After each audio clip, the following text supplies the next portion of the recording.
A new legal paper slamming claims of Uyghur people being victims of forced labour has just been released, not only tearing apart the influential Australian report that first led to much of the world believing the people of Xinjiang were forced to be slaves, but also suggesting that instead of protecting the human rights of Uyghurs, it took them away, and that the think tank and Australia's government have failed to comply with their duties and responsibilities under the UN's guiding principles on business and human rights. Let's get reporting. 大家好，欢迎回到外媒看中国，我是安博然。Hi you guys, welcome back to Reports on China. I'm Andy.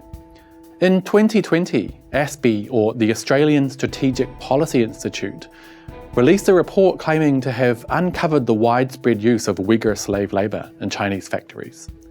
The report, Uyghurs for Sale, went on to gain huge traction in media and government circles, ultimately leading to the popular belief today that Xinjiang's Uyghur people are forced to work against their will.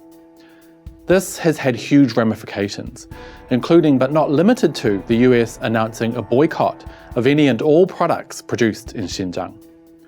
But a recent report by Australian Jaq James, an independent Western propaganda analyst and international law advocate, debunks ASPI's entire report from a legal standpoint, concluding that the ASPI report was not a work of scholarly analysis, but rather a piece of strategic disinformation to exact harm.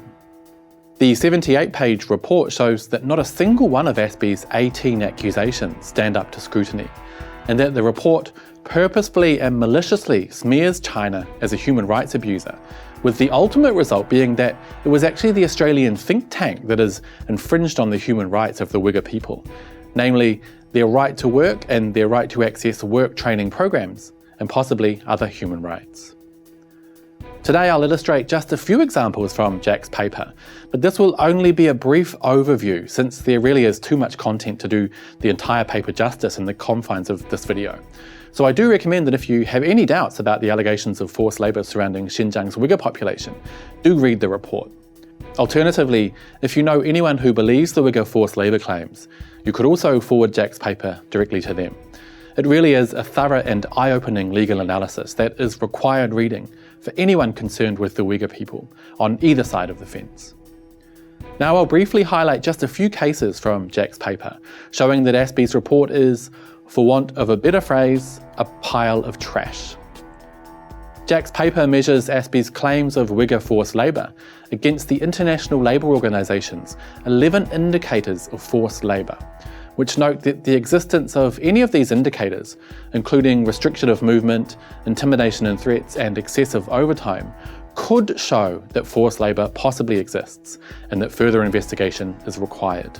ASPI claimed that night school attendance at Taekwondo Shoes, where Uyghur workers were able to learn Mandarin, sing Chinese songs and receive vocational training, were signs of forced labour because it amounted to excessive overtime. Jaq pointed out that under the International Labour Organization's framework, an obligation to undergo compulsory education is not work or service, extracted under the menace of a penalty.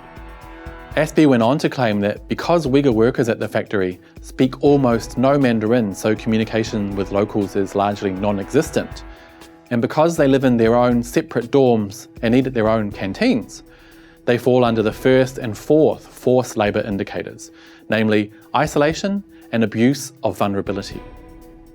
What they didn't point out is the fact that most canteens across China, whether it be university, hospital, factory or office canteens, have separate areas for specific preparation and serving of halal food, according with the customs of Muslims who only consume halal food.